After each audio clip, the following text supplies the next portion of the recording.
बिस्मिल्लाहिर्रहमानिर्रहीम। अस्सलाम वालेकुम। खेलों की खबरों पर तबसरों और तज्जियों से स्कोर के एक और प्रोग्राम के साथ सैयद याह्या हुसैनी आपकी खिदमत में हाजिर है।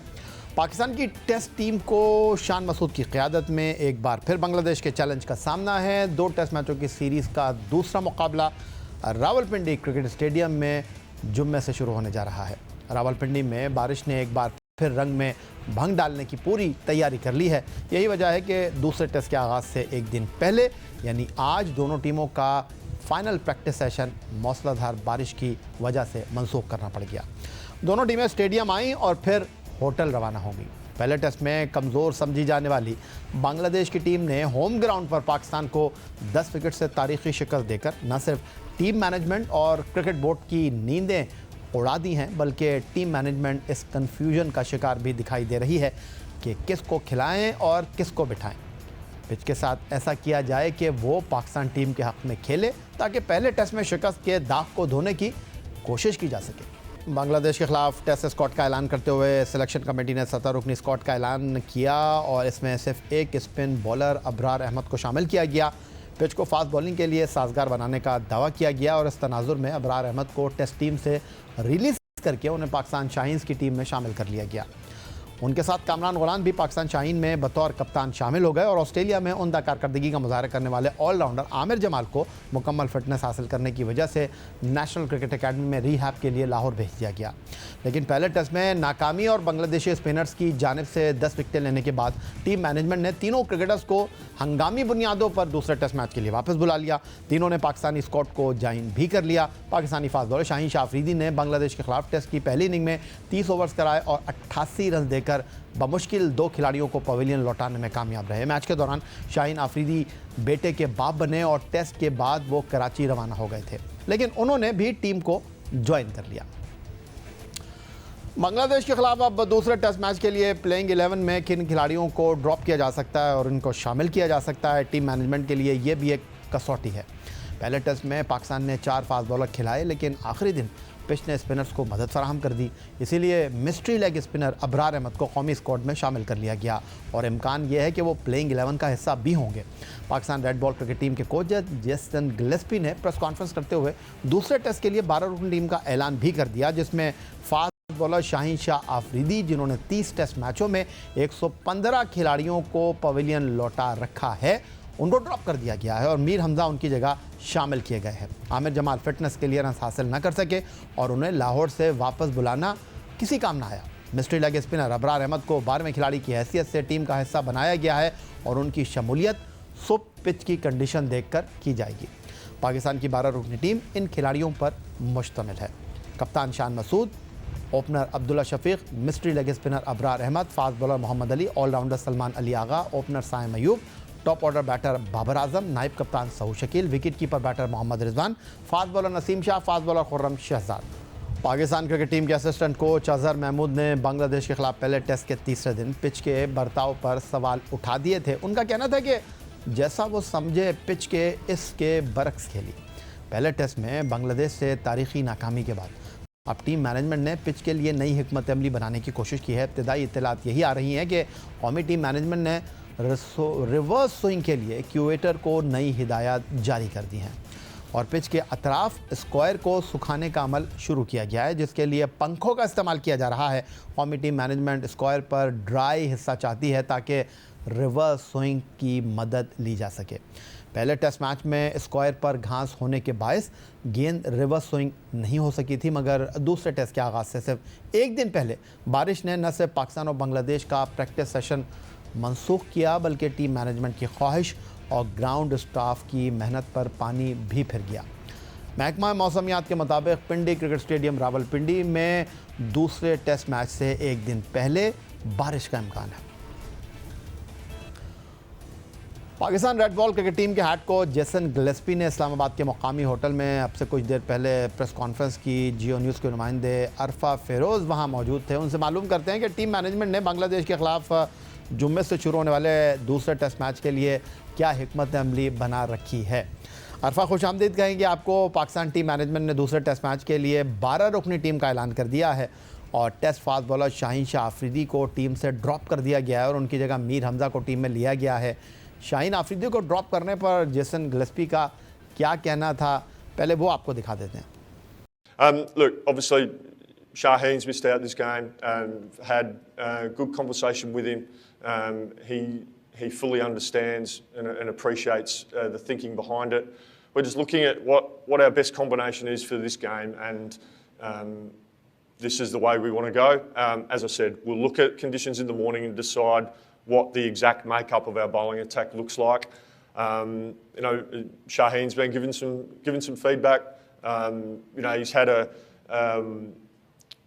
interesting last couple of weeks. He's a new father, and we're seeing an opportunity where we may be able to allow him to go and spend some time with his family as well. तो अब चलते हैं अरफा फिरोज़ की तरफ। अरफा, खुश आमदीद कहेंगे आपको।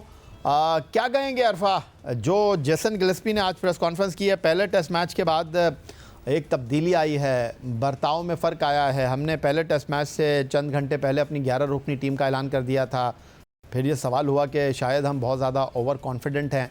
अब हमने अपनी हिकमत अमली को जो है वो रीथिंक किया है और इस बार हमने 11 नहीं 12 खिलाड़ियों के नामों का ऐलान किया। लेकिन ये जो आज प्रेस कॉन्फ्रेंस की जेसन गिलेस्पी ने, कितना आप हैरान थे और क्या ये सरप्राइज़ मूव थी शाहीन शाह अफरीदी को टेस्ट टीम से बाहर करने की? इसमें तो कुछ शक नहीं है कि शाहीन अफरीदी को ड्रॉप करना ये बहुत ही एक बड़ा एक फैसला था। और जो प्रैक्टिस सेशन में भी नोट किया था कि शाहीन अफरीदी जब वापस आए थे, उन्होंने वापस ज्वाइन किया था पाकिस्तान टेस्ट स्क्वाड को, तो वो थोड़ा सा अलग अलग जो प्रैक्टिस सेशन अपनी कर रहे थे। अजहर महमूद असिस्टेंट कोच, वो एक अलग से 1-to-1 सेशन शाहीन अफरीदी के साथ कर रहे थे। और बिल्कुल जो कहते हैं ना, थोड़ा सा उनकी बॉडी लैंग्वेज भी थोड़ी सी डाउन थी, थोड़ी सी कॉन्फिडेंस की भी जो वो कमी नजर आ रही थी। बिल्कुल अलग जो उनका एक प्रैक्टिस सेशन और नेट सेशन जो वो चल रहा था। दूसरी जानिब जो अबरार अहमद और मीर हमजा, जो इनके नाम इंक्लूड किए गए हैं 12 रकनी स्क्वाड में, इन्होंने जो है वो प्रॉपर एक लंबे जो लॉन्गेस्ट स्पेल्स होते हैं नेट्स में वो करवाए थे। तो एक अंदाजा हमें हो रहा था कि जरूर इनको इंक्लूड किया जाएगा। शाहीन अफरीदी के हवाले से सवाल भी पूछा गया जेसन गिलेस्पी से कि क्यों जो है वो आखिर आपने इनको ड्रॉप किया। तो उन्होंने कहा कि चूंकि इनके घर में बेटे की अभी वलादत हुई है, तो हम चाहते हैं कि ये अपनी फैमिली के साथ टाइम स्पेंड करें। और हमने भी इनके साथ बात की, असिस्टेंट कोच अजहर महमूद जो है वो इनके साथ राब्ते में है। लेकिन ये एक कहते हैं कि थोड़ा सा एक सरकारी किस्म का ये बयान आप इसको कह लें, एक होम्योपैथिक किस्म का आप इसको बयान कह लें, क्योंकि इसमें कोई शक नहीं है कि शाहीन अफरीदी की जो परफॉर्मेंस है वो उस तरह अप टू द मार्क जो वो है नहीं। और शाहीन अफरीदी को निकालना और नसीम शाह को रखना, दैट मीन्स के जो न्यू बॉल के बॉलर थे वो दरकार थे, और उसी वजह से मीर हमजा को जो है वो इंक्लूड किया गया है। तो अब इससे हमें ये अंदाजा जरूर हो रहा है कि अबरार अहमद को और मीर हमजा को अगर इंक्लूड किया गया है तो फिर दैट मीन्स कि ये प्लेइंग 11 का हिस्सा जो जरूर होंगे। और जो पिछली प्लेइंग 11 थी उसमें से खुरम शहजाद, मोहम्मद अली या नसीम शाह, अब ये 3 रिश्ते हैं, इनमें से जो है वो किसी एक को ड्रॉप करके अबरार अहमद को जो है वो इंक्लूड किया जा सकता है। क्योंकि जो गलती पाकिस्तान टीम ने पहले टेस्ट में की थी, जो पिच को ये रीड नहीं कर पाए थे और वो उल्टा काउंटर अटैक बांग्लादेश ने कर दिया था। शाकिब उल हसन और मेहदी हसन मिराज ने जो चौथे पांचवें दिन एक तबाकुन किस्म की बॉलिंग करवाई थी, स्पेल करवाया था, वो गलती शायद अब रिपीट नहीं करना चाह रहे। और इसी वजह से अच्छा अरफा, ये जो आपने बात की कि मुकमसे का शिकार हैं और क्लैरिटी नहीं है शाहीन शाह अफरीदी को, जिन्होंने पहले टेस्ट मैच में 30 ओवर किए और 88 रन देकर फर्स्ट इनिंग में 2 आउट किए, सेकंड इनिंग में 2 ओवर में 8 रन दिए, विकेटलेस रहे और उनकी बॉलिंग के ऊपर टेस्ट मैच के दौरान ही सवाल उठ गए थे। और फिर अजहर महमूद ने यह भी कह दिया कि जी शाहीन शाह अफरीदी तवक्कुआत पर पूरा नहीं उतरे। आपने कहा कि जब वो सेकंड टेस्ट मैच के लिए पिंडी आए तो अलग थलग लग रहे थे, वो अजहर महमूद के साथ नेट पर ज़्यादा दिखाई दे रहे थे। तो प्रेस कॉन्फ्रेंस में किसी सहाफ़ी ने जेसन गिलेस्पी से ये सवाल नहीं किया कि आपकी बातों में क्लैरिटी नहीं है? अगर शाहीन शाह अफरीदी को अपनी फैमिली को वक्त देना था और बच्चे की विलादत के बाद अपनी फैमिली के साथ वक्त गुजारना था, तो फिर उनको दूसरे टेस्ट मैच के लिए बुलाने की ज़रूरत क्या थी? आप उनको कराची में ही रहने देते।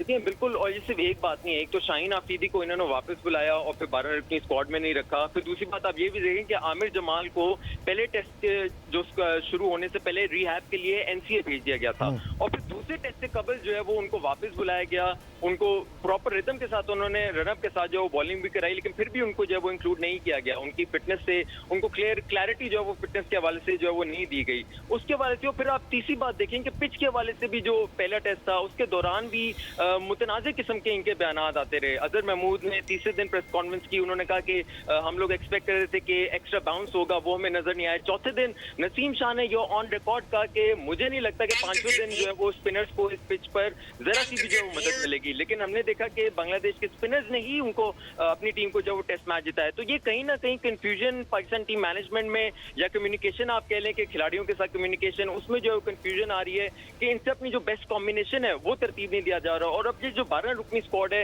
ये फाइनलाइज जो है वो, चूंकि आज बारिश बहुत ज्यादा पिंडी क्रिकेट स्टेडियम में हुई है और बिल्कुल आज ग्राउंड को भी जो है और पिच को भी बिल्कुल कवर रखा हुआ था, तो पिच को जो वो देख नहीं पाए। तो इसलिए अब ये कल यानी कि जब ये टेस्ट मैच शुरू होगा उससे पहले ही पिच को देखा जाएगा और फिर ये फैसला किया जाएगा कि क्या हमने जो है वो 4 पेसर्स के साथ ही जाना है या फिर हमने अब्रार अहमद को इंक्लूड करके एक स्पेशल स्पिनर को जो है वो इस प्लेइंग 11 में इंक्लूड करना है। अच्छा अरफा, बहुत ज़्यादा चर्चे में है पाकिस्तान टीम के एक्स कैप्टन बाबर आजम भी, क्योंकि शाहीन शाह अफरीदी की बॉलिंग को लेकर तो पहले ही सवालात उठ गए और वो कहते हैं ना कि क्लास परमानेंट, फॉर्म टेम्परेरी, कोई लाजिम व मलजूम नहीं होता, जो परफॉर्म करेगा वो खेलेगा।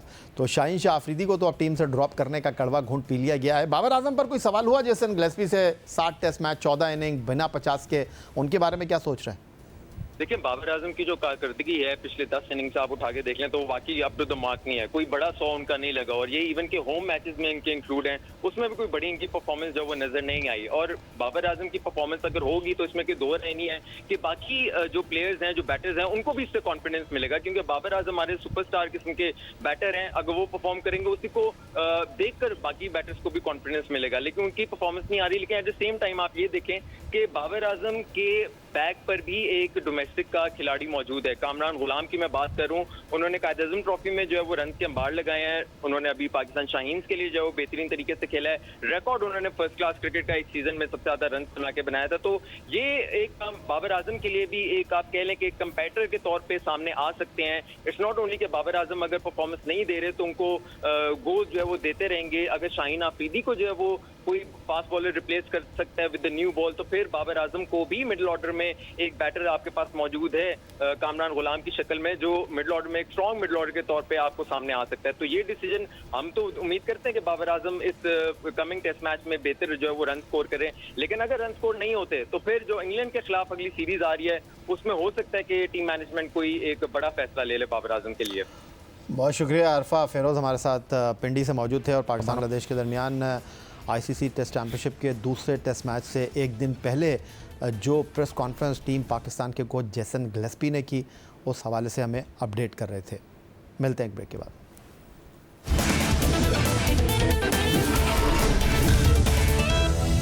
जब भी ऐसा लगता है कि पाकिस्तान में खेलों की सूरत हाल अबतर से अबतर हो रही है, इसी दौरान javelin throw athlete Arshad Nadeem जैसे एथलीट पेरिस ओलंपिक में पाकिस्तान का नाम रोशन कर देते हैं।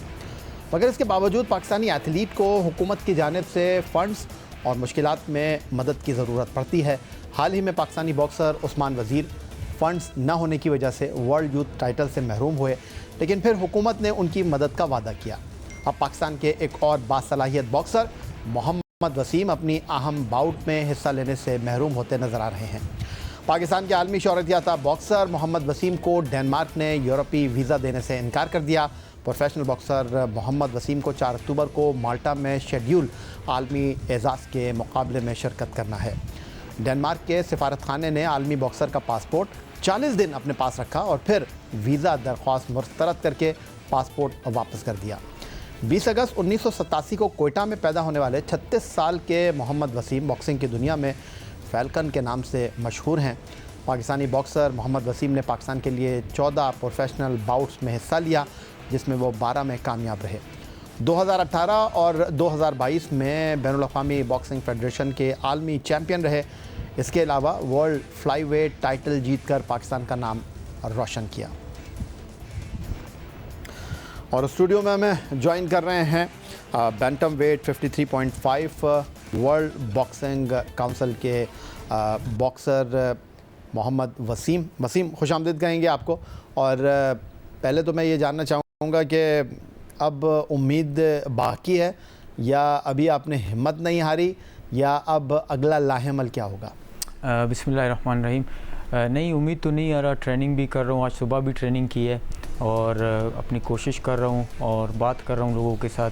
गवर्नमेंट के साथ इंशाल्लाह होपफुली बड़ी उम्मीदें हैं कि इंशाल्लाह कुछ ना कुछ हो जाए और मुझे वीज़ा मिले और मैं जाके अपना फ़ाइट करूं और पाकिस्तान का नाम दोबारा दुनिया में रोशन करूं। 40 दिन आपका पासपोर्ट रहा, फिर वापस कर दिया उन्होंने, तो आपने कोई नज़र-ए-फ़ानी की दरख्वास्त उनके कौंसलेट में जमा कराई है? आपकी इस हवाले से किसी से कोई बात हुई है? जी बिल्कुल हुई थी।